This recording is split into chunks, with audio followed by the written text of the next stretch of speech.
Marlène, Marco et Jean-Claude sommes heureux de te présenter l'étude du jour qui se trouve dans Deutéronome 27, verset 20 et Lévitique 18, les versets 6 et 8.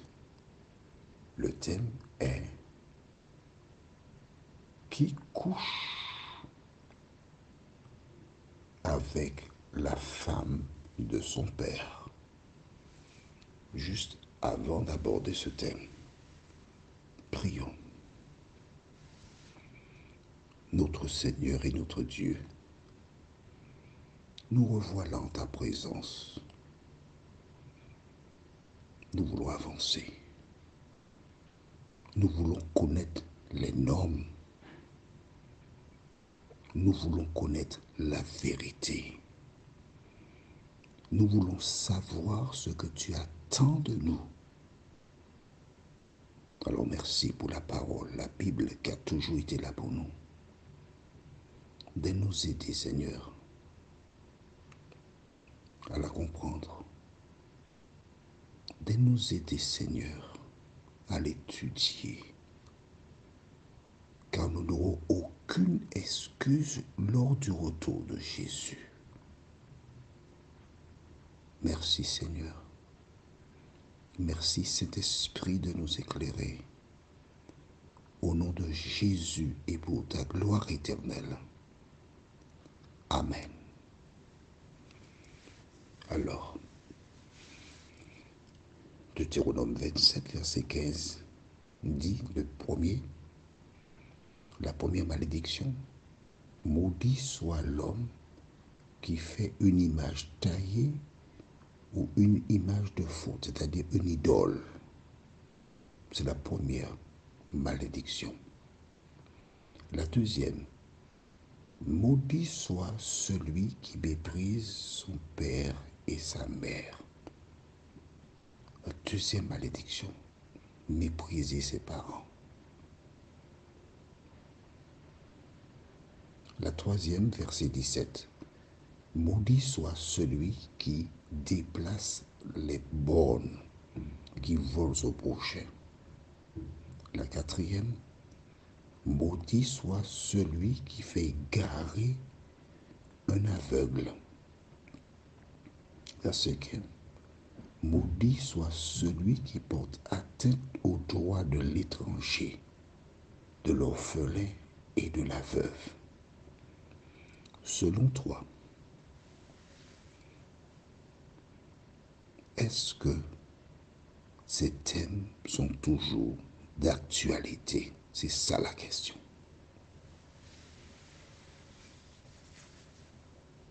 Comment traiter les étrangers, les veuves et les orphelins?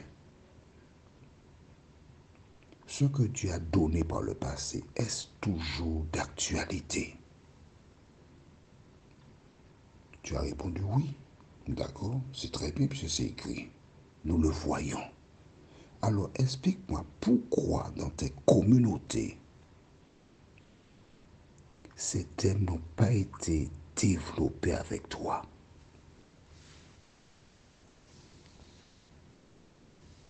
Dis-moi pourquoi. Réfléchis un instant. On te parlera de certains sujets assez régulièrement. Mais ces thèmes-là que tu découvres, là, pourquoi? C'est silence radio. Il y a deux réponses. La première, parce que ces personnes privilégient certains thèmes et négligent d'autres. Mais la deuxième raison pour laquelle tu ne connais pas ces choses, c'est que tu as oublié que la Bible déclare le juste vivra par sa foi. Tu n'es pas un oisillon, un petit oiseau qui doit être assis dans un nid et attendre que la maman apporte à manger pour mettre dans sa gueule. Tu sais lire. Tu peux prendre la Bible, commencer à la lire et demander à Dieu de t'éclairer afin que tu saches ce que tu as à faire. Les premiers chrétiens, ces personnes-là, elles n'avaient personne, non? Au péril de leur vie, certains achetaient une Bible et ils lisaient. Vois-tu, quand ces personnes, en fait, on les appelle les vaudois ou encore des colporteurs, ce sont des gens qui vendaient de l'or, des choses de ce genre, mais cachés quelque part, il y avait une petite Bible. Et en fonction des clients, ils proposaient un trésor, la Bible. Quand ils étaient en confiance, et ces personnes, elles avaient un pasteur, elles avaient un ancien, elles n'avaient personne. Elles étaient seules avec l'Éternel des armées. Aujourd'hui, grâce au moteur de recherche que tu as sur ton portable, tu peux effectuer des recherches. Mais elle n'avait rien. Tout ce qu'elle faisait, c'était de prier, de commencer à lire la Bible. Et le Saint-Esprit les éclairait, les conduisait dans la vérité. Et elle se tournait à Jésus. Toi, tu as tous les privilèges. Quelle excuse présenteras-tu à Dieu lors de son avènement? Au risque de me répéter, chaque année, le 31 décembre avant le coucher du soleil, je suis près de ma table avec ma Bible et je commence à la lire et pour l'achever au plus tard, au mois de mars, au plus tard.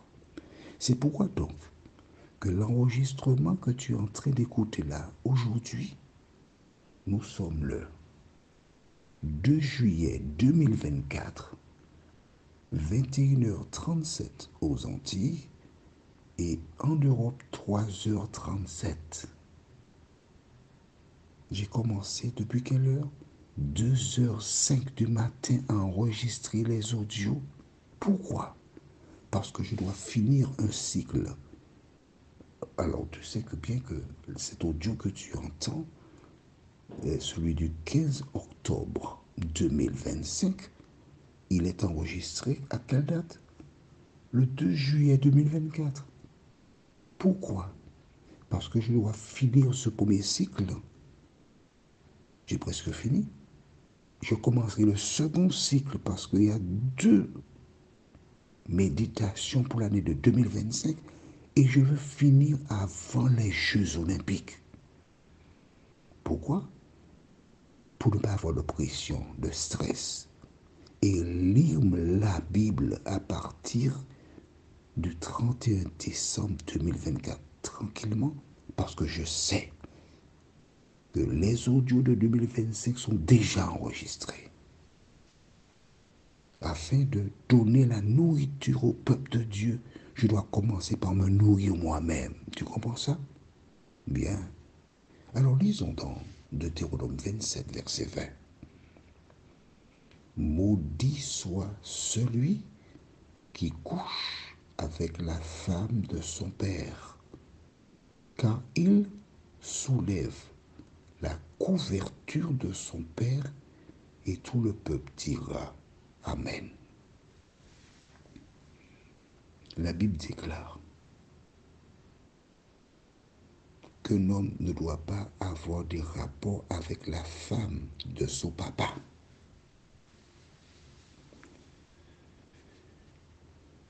Là, il est question de belle-mère, d'accord? Pas de sa maman. Parce que sinon, il aurait été dit avec sa mère. Mais ce n'est pas parce que il n'a pas dit avec sa mère qu'il doit le faire. Les rapports intimes sont codifiés. Et tu vois bien que ce commandement-là s'applique à qui? Aux hommes. Mais oui, ce sont les hommes qui ont... En fait, c'est Dieu qui les a créés, donc Dieu les connaît. Mais il dit à l'homme, tu ne peux pas et tu ne dois pas lever les yeux sur qui? Alors, c'est écrit là, sur la femme de ton père. La question que je te pose, est-ce que selon toi, cette loi-là est encore d'actualité? Dis-moi. Ou bien elle est abolie? C'est écrit dans la Bible. La Bible est formelle. Maintenant, on est dans Deutéronome 27. Allons dans Lévitique 18, au verset 6. Nul de vous ne s'approchera de sa parente pour découvrir sa nudité. Je suis l'Éternel. Non. Verset 8. Tu ne découvriras point la nudité de la femme de ton père. C'est la nudité de ton père. Tu vois donc que ce commandement avait déjà été donné depuis Lévitique chapitre 18. C'est quelque chose qu'il connaissait déjà. Mais note que entre Genèse et Exode, il n'a pas été spécifié de ne pas avoir des rapports entre frères et sœurs. D'accord? À l'origine, l'homme, Adam, il mesurait entre 3 mètres et 3 mètres 80. Ève avait une belle taille aussi. Il n'y avait pas d'autres personnes qu'eux à l'origine. Donc, leurs enfants se sont mariés entre eux. Et la race humaine a commencé à perdre des attributs qu'avaient Adam et Ève. Et à un certain moment donné, Dieu a dit, pas de rapport de ce type. Prions. Notre Seigneur et notre Dieu, nous découvrons encore une nouvelle malédiction. Nous n'avons aucune difficulté à comprendre cela, car il y a tant de femmes sur terre. Un homme ne peut pas se positionner pour provoquer son père, pour être en compétition avec celui qui a donné la vie. Seigneur, nous croyons que cette loi est encore d'actualité. Seigneur, visite tous ces hommes qui, encore aujourd'hui, ont de telles pratiques, afin qu'ils sachent qu'ils sont maudits en persévérant dans cette voie. Viens visiter toutes les femmes qui ont succombé à la tentation. Seigneur, ce que tu désires, ce n'est pas la mort des humains, mais c'est qu'ils changent de conduite et qu'ils vivent. Et c'est ça la bonne nouvelle.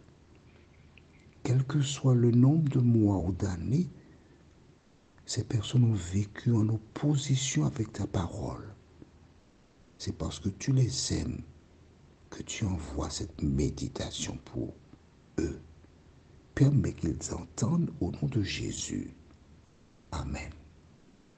Notre prochaine étude sera de Deutéronome 27, verset 21 et Lévitique 18, verset 23, qui couche avec une bête. Que l'Éternel continue de te bénir.